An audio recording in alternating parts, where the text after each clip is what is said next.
स्वागत है दोस्तों आपका हमारे YouTube चैनल में जिसका नाम है जीएस फाउंडेशंस। और आज के इस लेक्चर में मैं आपके लिए एक इम्पोर्टेंट वीडियो लेके आ गया हूँ पॉलिटी के रिलेटेड, जो आपके JKP SI, JKP forest guard और एसएससी जीडी के एग्ज़ाम के लिए बड़ी इम्पोर्टेंट है। बिना किसी देरी के हम अपनी वीडियो को शुरुआत करते हैं। चलिए देखते हैं क्या पढ़ते हैं हम अपनी वीडियो में। ठीक है, the constitution of India preamble. मैं कहूँ कि पढ़ने से पहले इस टॉपिक को आप प्रेम्बल जो है अच्छी तरह से पढ़ लीजिए। प्रेम्बल में क्या पढ़ना है क्या नहीं, आपको प्रेम्बल पढ़ना बड़ा इंपॉर्टेंट है। ठीक है, कहता है we the people of India have solemnly resolved to constitute India into a sovereign socialist secular democratic republic and to secure to all its citizens justice, social, economic and political liberty of thought, expression, belief, faith and worship, equality of status and opportunity, and to promote among them all fraternity, assuring the dignity of the individual and the unity and integrity of the nation. In our Constituent Assembly, the 26th day of November 1949, do hereby adopt, enact and give to ourselves this constitution। देखिए कितनी अच्छी बातें कहता है ये, आप इसको पढ़िए, आपको खुद भी समझ आएगा ये क्या लिखता है। कहता है कि हम भारतीय जो हैं, हम कॉन्स्टिट्यूट करते हैं इंडिया को sovereign socialist secular democratic republic and to secure to citizen. ये लिखता है, मैं इसकी इंपॉर्टेंट वर्ड्स जो है उसके बारे में बताऊंगा जो आपके एग्जाम पॉइंट ऑफ व्यू से बड़े इंपॉर्टेंट है।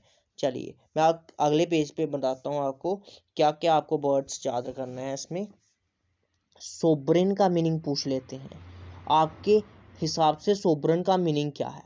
सोबरिन मीन्स मैं आपको बताऊं, कहता है कि supreme in itself, supreme in itself. और बहुत सारे एग्जाम में जो डायरेक्टली पूछा था, ऑप्शन भी यही दिया था, सुप्रीम इन इटसेल्फ। मतलब कि हम अपने आप में सुप्रीम हैं, हम किसी पे डिपेंड नहीं करते, हम इंडिपेंडेंट, हम अपने डिसीजंस खुद ले सकते हैं, हम कोई भी अपने इंटरनल अफेयर्स एक्सटर्नल अफेयर्स को खुद रिसॉल्व कर सकते हैं, हमें किसी की जरूरत नहीं है। ये कहता है सॉवरेन। अब दूसरा वर्ड है सोशलिस्ट, इसको याद कीजिए, ये मेन वर्ड्स हैं। सोशलिस्ट मीनिंग हिंदी में कहते हैं सामाजिक, मतलब कि हमारा जो समाज है इसमें मतलब कि डेमोक्रेटिक सोशलिज्म सब में, मतलब कि सोशली सबको एक साथ रहना है। ठीक है, और जो इंडियन सोशलिस्ट है ना, सोशलिज्म जो है इंडियन सोशलिज्म, उसको मैं बताऊं, इंडियन सोशलिज्म जो है वो एक डेमोक्रेटिक सोशलिज्म है। पेपर में पूछा गया, मैं आपको डायरेक्टली क्वेश्चन से रिलेटेड बता रहा हूँ। डेमोक्रेटिक सोशलिज्म भी कहा जाता है, जिसको स्टेट सोशलिज्म भी कहा जाता है। आप इसको याद रखना, सोशलिस्ट में इंडियन में जो सोशलिज्म अपनाया जाता है ये डेमोक्रेटिक सोशलिज्म है, जिसको हम स्टेट सोशलिज्म भी कहते हैं। नेक्स्ट देखिए कुछ मीनिंग, कुछ और देखिए। कहता है सेकुलर। सेकुलर का मीनिंग क्या है मैं आपको बताऊं। सेकुलर कहता है कि हमारे जितने भी रिलीजन हैं कंट्री में, all religion in country have same support from state. State का मतलब आप याद रखिए, स्टेट का मतलब स्टेट गवर्नमेंट नहीं होता, स्टेट का मतलब होता है सिर्फ गवर्नमेंट। वो सेंटर भी हो सकती है, वो स्टेट गवर्नमेंट भी हो सकती है। आप स्टेट का मतलब चलिए जो अथॉरिटी आपके लिए लॉ बनाती है। ठीक है, आप उसको इस तरह से रखिए।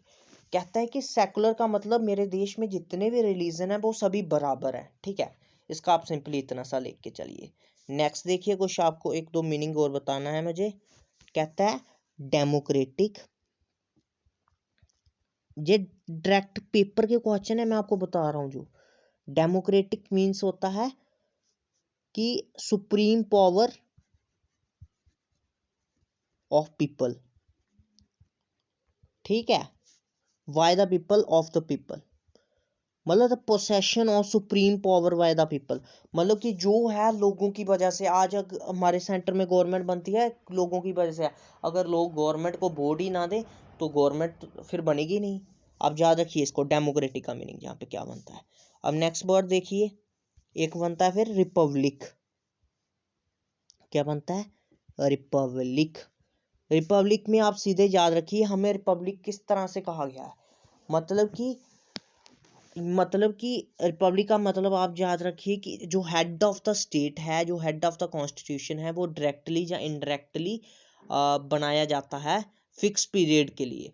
हमें आप देखिए आज हम पीएम बनाते हैं, जहाँ प्रेसिडेंट बनाते हैं, उसका एक फिक्स टर्म हमने रखा है ना, 5 साल के बाद फिर से इलेक्शंस होंगे और आपको फिर से लोगों को मतलब कि अगर आपको लोग वोट देते हैं तो आप फिर से गवर्नमेंट बनाएंगे, तभी होता है ना इस तरह से। और प्रेसिडेंट का इलेक्शन याद रखना, जो इनडायरेक्ट इलेक्शन होता है, इसमें हम डायरेक्टली वोट नहीं करते। आप कभी डालते हो नहीं। पीएम जो हम लोकसभा के इलेक्शन कहते हैं जिसको, जिसमें लोकसभा के इलेक्शन से पीएम चुन के आता है, ठीक है। और ये डायरेक्ट इलेक्शन होते हैं, आप इसमें वोट देने जाते हो, ठीक है। आप इसको भी याद रखिए। और पीएम जो होता है, एक मिनट अगले शीट में बताता हूँ आपको मैं, जो हेड ऑफ द गवर्नमेंट होता है, आप याद रखिए वो पीएम होता है। और जो हेड ऑफ द स्टेट होता है वो प्रेसिडेंट होता है, जिसे हेड ऑफ द कॉन्स्टिट्यूशन भी कहा जाता है। आप इसको याद रखिए, ठीक है। ये मेन कुछ पॉइंट्स थे जो आपको मैंने बताए। अब नेक्स्ट कहता है कि ये प्रेम्बल ही पढ़ा रहा हूँ आपको मैं, ठीक है। अभी जस्टिस की बात कहता है। जस्टिस वो कहता है 3 तरह से मिल सकती है, ठीक है। कैसी? Social, economic and political. यही बात की ना उसने, पॉलिटिकल। पॉलिटिकल जस्टिस का मीनिंग क्या है कि सबको पॉलिटिकल जस्टिस, मतलब कि सबको पॉलिटिकल जस्टिस कैसे मिल सकती है, मतलब सबको यूनिवर्सल एडल्ट फ्रेंचाइज मिल गई, सबको वोट देने का मतलब कि हक मिल गया, तो आपको पॉलिटिकल जस्टिस मिल गई। वो सोशल जस्टिस और इकोनॉमिक जस्टिस से क्या कहता है कि सबको, सब में इक्वेलिटी रहे, प्रमोट हो, मतलब कि कोई भी, मतलब कि सभी कास्ट, रिलीजन सभी बराबर हों, ठीक है। इकोनॉमिक, सबकी इकोनॉमिक मतलब कि अच्छी इकोनॉमी हो सब में, उसमें भी इक्वेलिटी आए। जेंडर गैप रिपोर्ट्स जो हैं उसमें भी हम अच्छा करें, उसके बारे में कहता है, ठीक है। अब नेक्स्ट चीज़ देखिए क्या कहता है। कहता है कि लिबर्टी। क्या कहता है? लिबर्टी का मतलब क्या होता है, ठीक है। कहता है कि लिबर्टी, इक्वेलिटी, एक मिनट याद अपना, यहाँ पे क्या है, लिबर्टी ऑफ थॉट। कहता है कि यहाँ से ही देख लेना इसको, ठीक है। Liberty of thought, expression, belief and faith and worship. हमें हक है कि हम कहीं भी वर्शिप कर सकते हैं। आपको कभी रोकता है? कोई नहीं रोकता। हम कहीं भी जा सकते हैं। अगर हम गुरुद्वारा जाना चाहें वहाँ पे जाते हैं। हम अगर मंदिर जाएं तो वहाँ पे भी जा सकते हैं। और मस्जिद जाना चाहे तो वहीं भी जा सकते हैं। आप, इसका मतलब ये हुआ इक्वालिटी ऑफ स्टेटस, सब में एक जैसा स्टेटस हो, अपॉर्चुनिटी मिले सबको एक जैसी, वही लिखता है ये, ठीक है। और fraternity, assuring the dignity of the individual and unity and integrity of the nation. अगर हम एक दूसरे में, फ्रेटर्निटी का मीनिंग होता है हिंदी में भाईचारा, एक दूसरे के साथ भाईचारा रखें तो unity and integrity of the nation भी इससे प्रमोट होगा। हम अगर यूनिटी और इंटीग्रिटी रहेगी तो देश स्टेबल रहेगा, और देश स्टेबल रहेगा, देश की डेवलपमेंट होगी, देश की डेवलपमेंट होगी तो यहाँ पे रोजगार आएगा, हर बंदे को नौकरियाँ मिलेंगी। समझ आई? तो ये बड़ा जरूरी है, और हमारा देश सेफ रहेगा। और कहता है कि in our constituent assembly 26 day of November 1949 do hereby adopt enact and give to our self this constitution. हमने अपने आप को कॉन्स्टिट्यूशन में कब दिया, मतलब कि 26 डे ऑफ नवंबर को हमने इनेक्ट किया, day of inaction of the constitution. ये पेपर में पूछा जाता है प्रश्न, देखिए इनेक्ट कब किया, आप इसको याद रखिए। पूछा जाता है पेपर में ये प्रश्न बड़े ज़्यादा। एक सेकंड रुकना, मैं इसके लिए कुछ आपको बताऊं। इनेक्ट कब किया हमने? 26 नवंबर 1949 को, ठीक है। और केम इनटू फोर्स कब आया? केम इनटू फोर्स 26 जनवरी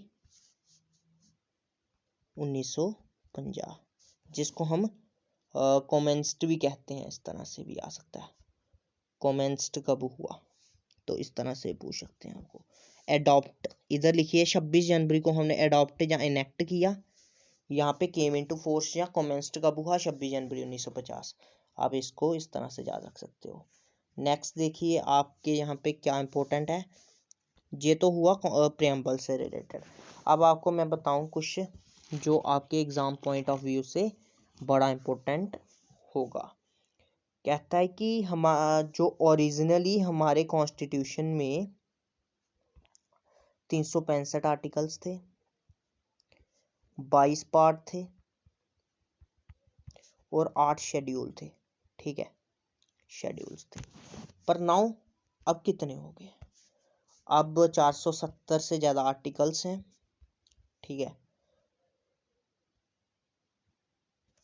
और 25 पार्ट्स हो गए हैं और 12 शेड्यूल हो गए हैं। हम उसी के चीज़ों के बारे में पढ़ेंगे, ठीक है। देखिए क्या कहता है,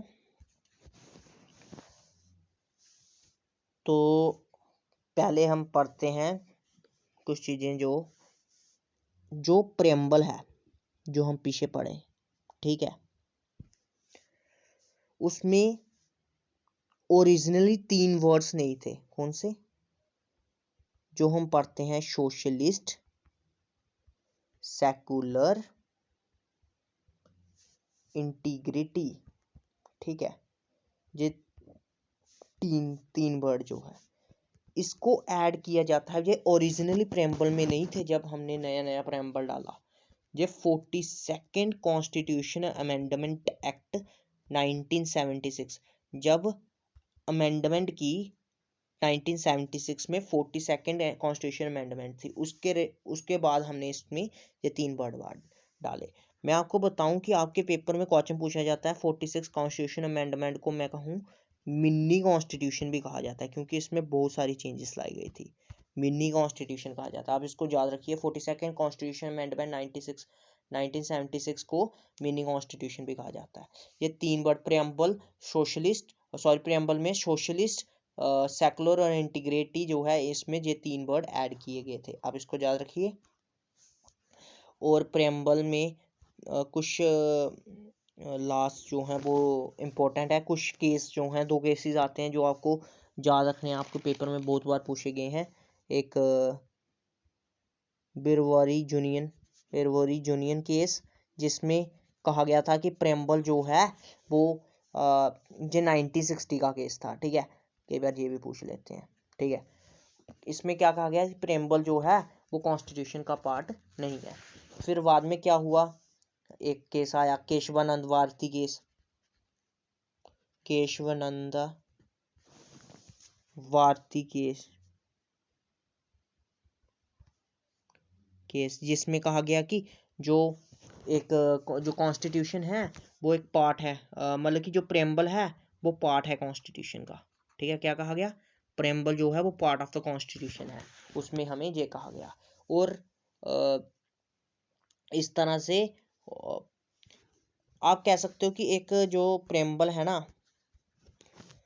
प्रेम्बल को स्टेटस इसको देखो कि जो सिर्फ प्रेम्बल जो है सिर्फ एक बार ही अमेंड हुआ है, ओनली 1 टाइम अमेंड, ये भी पेपर में पूछा गया है।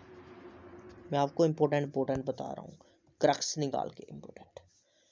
1 टाइम अमेंड हुआ कब, 42nd कॉन्स्टिट्यूशन अमेंडमेंट एक्ट 1976 वाले में, आप इसको याद रखिए, ठीक है।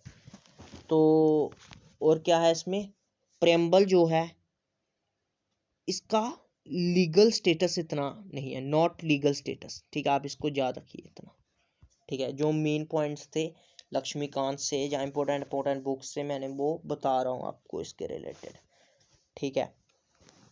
और कुछ वर्ड्स देखिए जो इम्पोर्टेंट है पेपर के लिए, याद रखना।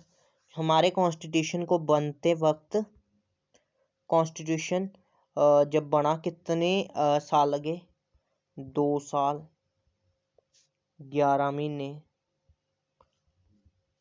18 दिन इतने लगे। आप इसको याद रखिए।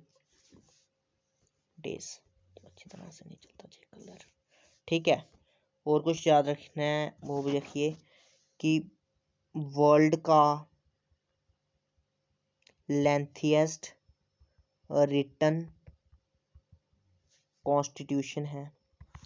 आप इम्पोर्टेंट पॉइंट्स जो है ना ये याद रखिए, ये आपको पेपर में पूछे जाएंगे, ठीक है। और क्या पूछा जाता है कि इसमें, और ये हो गया।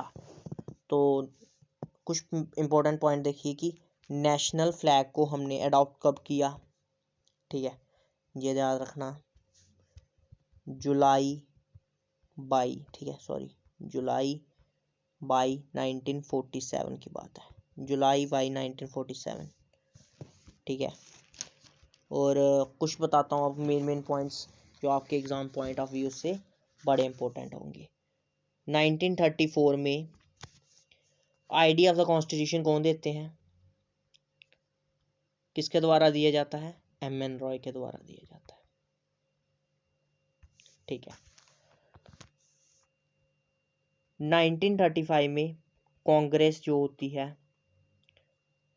वो मान जाती है, एग्री हो जाती है, डिमांड करती है कि फ्रेम करने के लिए कॉन्स्टिट्यूशन, फ्रेम कॉन्स्टिट्यूशन मतलब एग्री हो जाती है और डिमांड करती है कि फ्रेम करेंगे हम कॉन्स्टिट्यूशन में, ठीक है, ये याद रहेगा। नेक्स्ट देखिए कुछ और कहता है कि उसके बाद आप याद रखिए कि 1940 में अगस्त ऑफर आता है, अगस्त ऑफर, जिसमें रिक्वेस्ट जो होती है कॉन्स्टिट्यूशन की वो एक्सेप्ट हो जाती है, ठीक है। जो मेन पॉइंट है वो मैं आपको बता रहा हूँ इसके रिलेटेड, ठीक है। तो ड्राफ्टिंग ऑफ कॉन्स्टिट्यूशन की बात तब चले, तो अब कुछ बातें याद रखना कि इसने कब से कब टाइम लिया, कितना टाइम लिया, ठीक है। ये 26 नवंबर 1949 को बन के तैयार हो गया, ठीक है, इतना सा याद रहेगा। तो इसमें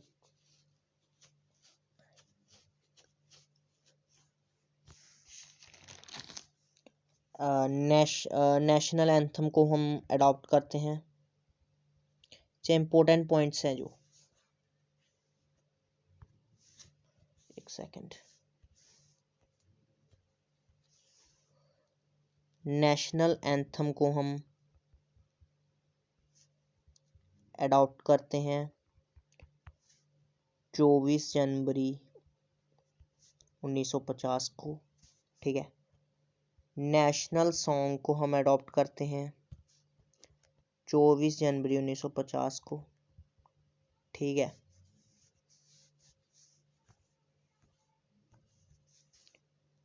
डॉक्टर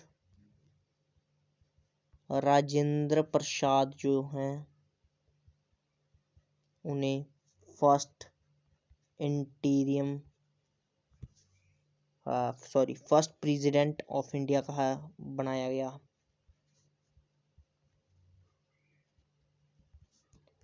जनवरी 24 1950 तक 50 में, ठीक है, ठीक है। आप इसको याद रखिए। और क्या है कि और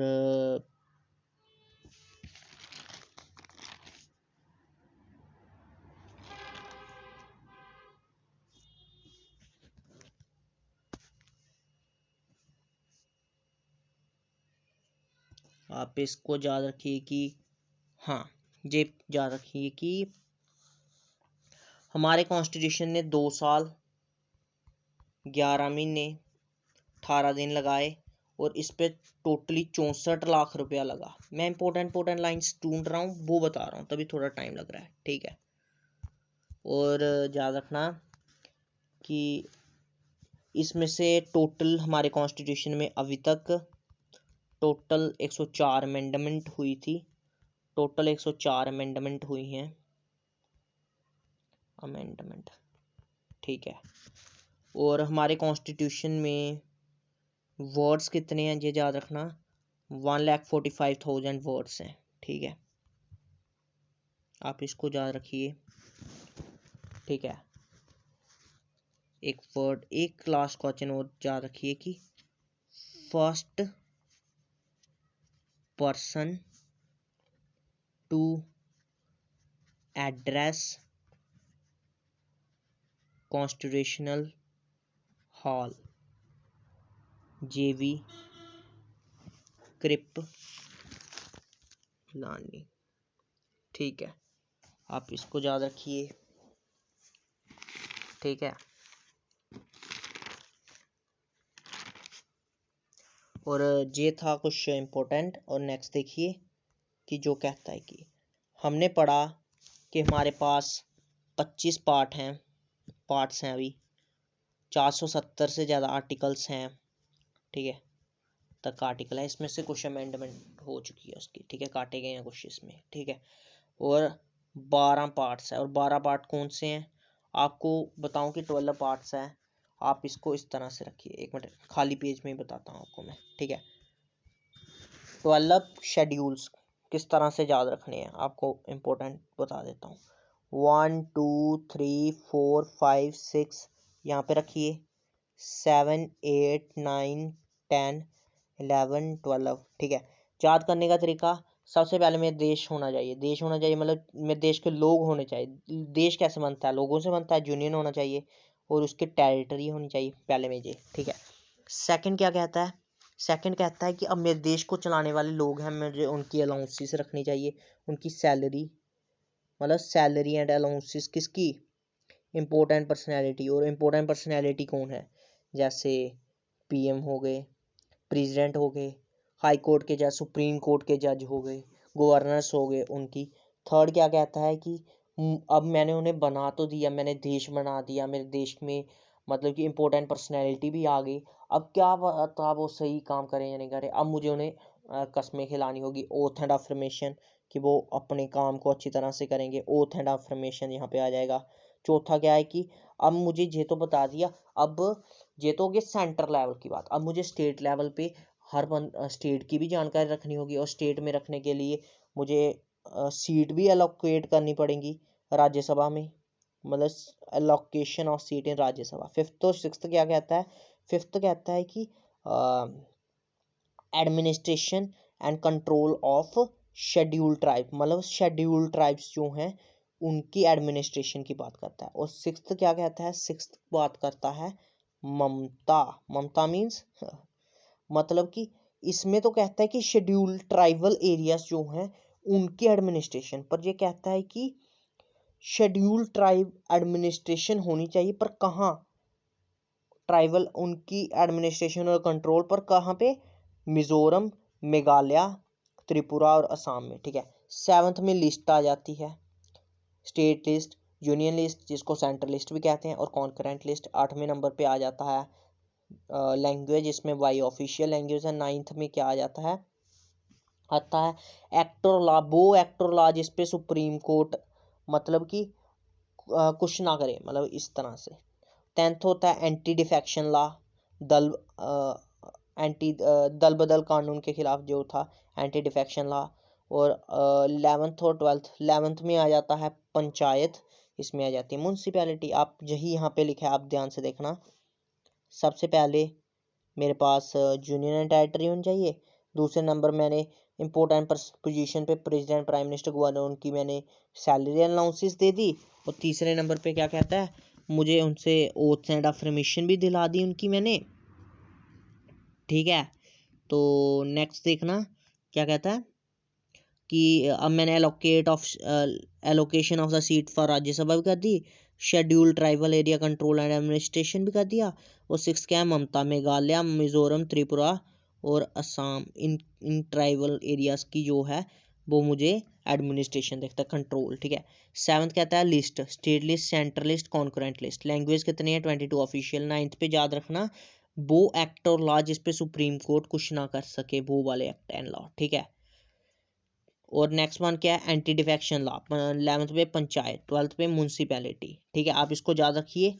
चलिए नेक्स्ट की तरफ हम चलते हैं। अब कुछ वॉरिंग ऑफ द कॉन्स्टिट्यूशन, ये कुछ पेपर में पूछी जाती हैं, आप इसको करते हैं, ठीक है। हमने कौन से कानून मतलब कि चीज़ कहाँ से बोरो की है? ये बोरोइंग फीचर्स हैं कॉन्स्टिट्यूशन में, हमने क्या कहाँ से लिया है? मैं बताऊं, हमने ब्रिटिश कॉन्स्टिट्यूशन, क्योंकि हमारे पे बहुत साल ब्रिटिशर ने राज किया, तो हमें उनकी गवर्नमेंट की थोड़ी पता थी, तो उसी तरह की हमने पार्लियामेंट्री फॉर्म ऑफ गवर्नमेंट जो है रखी, ठीक है। तो rule of law, legislative procedure, single citizenship होगी, एक ही सिटीजनशिप होगी। यूएस में आपको पता है कि वहाँ पे स्टेट्स भी हैं 50, तो उनकी अलग सिटीजनशिप होती है और इनकी अलग होती है, ठीक है। पर इंडिया में सिंगल सिटीजनशिप। कैबिनेट सिस्टम हमने यहाँ से लिया। पैरोग्रेटिव रिट्स यहाँ पे ली, जो मतलब सुप्रीम कोर्ट या हाई कोर्ट देती हैं, ठीक है। पार्लियामेंट्री प्रिविलेजेस होगी। वाई कैमरलिज्म इनसे लिया, मतलब वाई कैमरलिज्म का मतलब कि लोकसभा भी है और राज्यसभा भी है, ठीक है। और रिट्स जैसे क्यू वारंटो, वो वाली रिट्स आप जान सकते हो, आगे हम पढ़ेंगे अगले एक दूसरे लेक्चर में, ठीक है। चलिए नेक्स्ट की तरफ चलते हैं, कि कहता है कि यूएस कॉन्स्टिट्यूशन से क्या लिया हमने? फंडामेंटल राइट्स दिए, इंडिपेंडेंट ऑफ जुडिशरी ली, judicial review, impeachment of the president of India, उसमें ये लिया, removal of the supreme court and high court के जजेस को हम कैसे रिमूव कर सकते हैं, वो लिया। जुडिशियल रिव्यू मतलब जजिस सिस्टम जो है हमने इधर से लिया है, जुडिशियल रिव्यू, कि वो रिव्यू भी कर सकते हैं, ठीक है। Independent of judiciary, judiciary independent है फ्रॉम एग्जीक्यूटिव और एग्जीक्यूटिव, लेजिस्लेचर और एग्जीक्यूटिव। लेजिस्लेचर होता है जो लॉ बनाता है, एग्जीक्यूटिव जो उसको एग्जीक्यूट करवाता है, ठीक है। और जुडिशरी जो उसको जज करता है कि ये फंडामेंटल राइट्स के खिलाफ नहीं रहे, मतलब कि हमेशा कोई भी कानून जो होना चाहिए जो फंडामेंटल राइट के हमेशा रिलेटेड होना चाहिए, कि लोगों के फंडामेंटल राइट कभी ना उसका हनन ना हो कभी भी, ठीक है। पोस्ट ऑफ वाइस प्रेसिडेंट हमने यूएस से लिया, ठीक है। उसके बाद क्या कहता है? ईरिश से क्या लिया? ईरिश कॉन्स्टिट्यूशन क्या कहता है? हमने डीपीएसपी ईरिश से ली, ठीक है। Nomination of members to Rajya Sabha यहाँ से लिया, ठीक है। ईरिश को कह सकते हो आप आयरलैंड भी है, इसे हम आयरलैंड भी कहते हैं आज का, ठीक है। Method of election of president यहाँ से लिया, इलेक्शन कैसे करवाने हैं प्रेसिडेंट के, ठीक है। देखिए क्या था, कैनेडियंस के लिए कैनेडियन कॉन्स्टिट्यूशन से। फेडरेशन विद स्ट्रॉन्ग सेंटर, हमारा सेंटर स्ट्रॉन्ग है। देखिए हम क्या हैं कि यूनिटरी और फेडरल, क्वाजी फेडरल हैं हम, ठीक है। आप याद रख सकते हो हम क्वाजी फेडरल हैं, मतलब फेडरल तो हैं, मतलब यूनिटरी भी हैं। हम फेडरल स्ट्रक्चर भी शो करते हैं और यूनिटरी स्ट्रक्चर भी शो करता है हमारा कॉन्स्टिट्यूशन, विद स्ट्रॉन्ग सेंटर, मतलब टिल्ट जो होती है हमेशा सेंटर की तरफ, मतलब स्ट्रॉन्ग सेंटर हमेशा ज़्यादा पावरफुल रहेगा, ठीक है। Centre government. Visiting of residuary power in the centre, ये हमने यहाँ से लिया। Appointment of state governor by the centre, जहाँ से लिया। Advisory jurisdiction of the supreme court, बहुत बार क्वेश्चन में पूछा गया है, ये याद रखना, हमने यहाँ से ही लिया, ठीक है। नेक्स्ट क्या कहता है? Government of India act 1935, federal system of polity, scheme of polity यहाँ से ली। Office of the governor, judiciary, public service commission, emergency provision, administrative details, यहाँ से देखिए ये कर लेना यहाँ पे, ठीक है। और ऑस्ट्रेलियन कॉन्स्टिट्यूशन से हमने concurrent list under 7th schedule, जो हम 7th शेड्यूल में लिस्ट जो है उसमें कॉन्करेंट लिस्ट यहाँ से ली। Freedom of trade, commerce and intercourse यहाँ से लिया। जॉइंट सीटिंग दो पार्लियामेंट की, बहुत बार क्वेश्चन पूछा गया है, यहाँ से लिया हमने, ठीक है। और नेक्स्ट क्वेश्चन क्या कहता है? Weimar constitution of Germany, suspension of fundamental right during emergency, यहाँ से लिए। सोवियत यूनियन से हमने क्या लिया? फंडामेंटल ड्यूटीज यहाँ से ली। The ideas of justice, social, economic and political in the preamble, यहाँ से लिया, ठीक है। तो देखिए कि कुछ साइलेंट फीचर्स हैं, आप इसको याद रखिए, कि ये मैंने खुद के अपने नोट्स हैं जो आपके साथ शेयर कर रहा हूँ, कि हमारा फीचर्स क्या है कॉन्स्टिट्यूशन का। ये रिटन कॉन्स्टिट्यूशन है, इसमें फंडामेंटल राइट्स आती है, डीपीएसपीस आते हैं, फंडामेंटल ड्यूटीज़ हैं, यूनिवर्सल एडल्ट फ्रेंचाइज हर बंदे को है, पार्लियामेंट्री फॉर्म ऑफ गवर्नमेंट है, फेडरल विद यूनिटरी वाइस है, रिजिडिटी एंड फ्लेक्सिबिलिटी है, वेरियस सोर्स से टेकन लिया गया है, ठीक है। लेंथियस कॉन्स्टिट्यूशन है, written constitution of sovereign country, ठीक है। बेसिक रीजन क्या है कि main structure taken from government of India, सबसे ज़्यादा हमने कॉन्स्टिट्यूशन 65% से ज़्यादा जो है वो हमने गवर्नमेंट ऑफ इंडिया एक्ट 1935 से लिया है।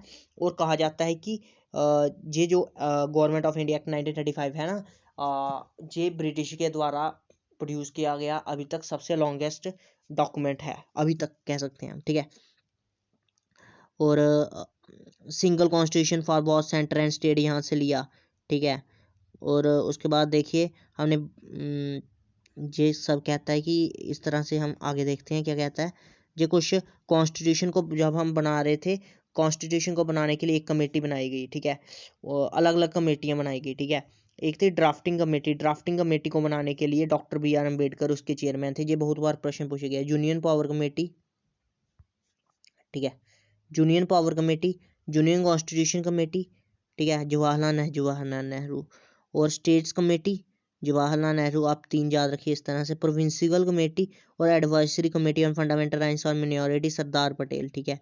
Rules of procedure committee, Rajendra Prasad. Special committee to examine the draft constitution, sir Alladi Krishnaswamy Ayyar. आप इन सभी को याद रखना। और कुछ और भी हैं, वो आपको अगली वीडियो में कुछ बता दूंगा, ठीक है।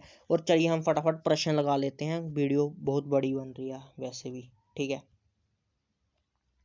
देखिए क्या कहता है, from where which of the following countries Indian constitution है। डीपीएसपी हमने कहाँ से लिया, आप बताइए। A part Australia, B part Canada, C part France, D part Ireland. कहाँ से ली आप बता सकते हो डीपीएसपी?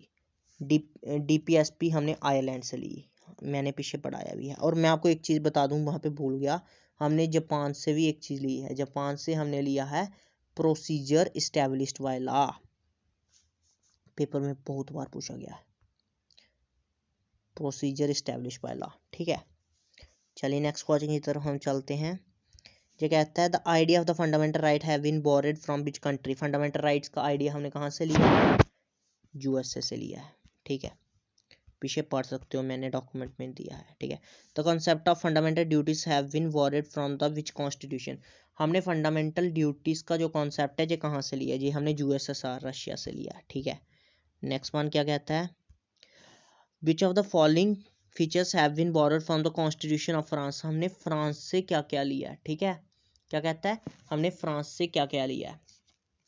रिपब्लिक एंड आइडल्स, हमने मुझे शायद मैंने पढ़ाया नहीं फ्रांस वाला, आप देख लीजिए। Republic and ideals of liberty, equality and fraternity, जो हम अपने प्रेम्बल में भी डाला है, ठीक है।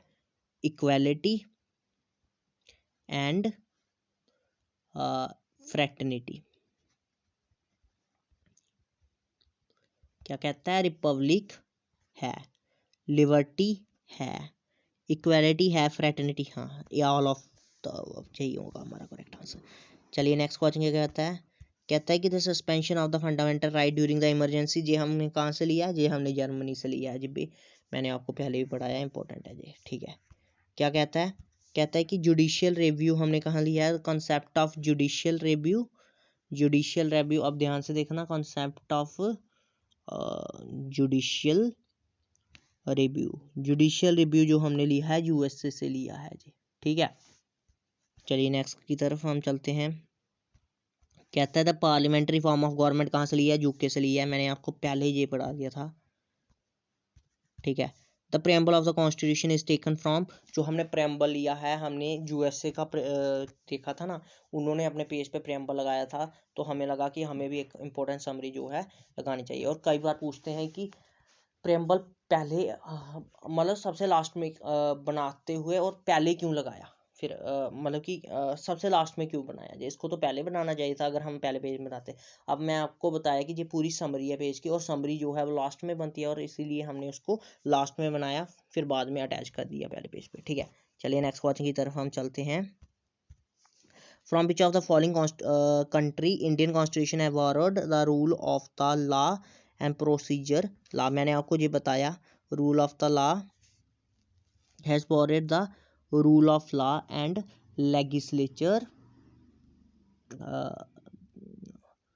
Legislature procedure. और ये मुझे याद नहीं आ रहा, और आप इस क्वेश्चन का आंसर मुझे कमेंट सेक्शन पे दीजिए। आप पीछे वीडियो को देखिए, मैंने आपको जो पढ़ाया वहाँ पे आपको मिल जाएगा, ठीक है। चलिए नेक्स्ट क्वेश्चन की तरफ चलते हैं। सिंगल सिटीजनशिप हमने कहाँ से लिया? यूएसए तो से हम लिया नहीं, ये हमने लिया यूके से, ठीक है। चलिए नेक्स्ट क्वेश्चन की तरफ हम चलते हैं। मैंने कहा कि advisory jurisdiction of the supreme court has been borrowed from which. कहता है कि advisory jurisdiction of supreme court हमने कहाँ से लिया? जी हमने कनाडा से लिया कि हम एडवाइस कर सकती है सुप्रीम कोर्ट, ठीक है। कहाँ है, एक मिनट, ये तो वही पेज आ गया, ठीक है, ये वाला पेज देखिए। कहता है कि the idea of the federation with the strong centre has been borrowed from Australia, ठीक है। आप इसको याद रख सकते हो।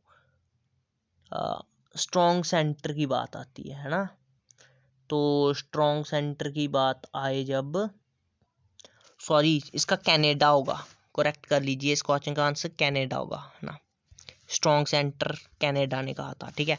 ऑस्ट्रेलिया ने कुछ और कहा था, मुझे याद आ गया। जॉइंट सिटिंग का कहा था, joint sitting of the two houses Australia से लिया है, ठीक है। तो नेक्स्ट क्वेश्चन की तरफ हम चलें। नेक्स्ट आता है the procedure established by law, मैंने कहा जापान से लिया है, ठीक है। और this is all about the today's lecture. I think you will like it and subscribe it. और नेक्स्ट वीडियो में हम जो भी इम्पोर्टेंट टॉपिक बचता है हम उसको जल्दी से जल्दी कंप्लीट करके हम अपनी पॉलिटी, इकोनॉमी, जो भी आपके पेपर में आता है जिस तरह से, मैं जल्दी से कंप्लीट करवाऊँगा। एट द एंड ये है वीडियो का अंत। जय हिंद, जय भारत।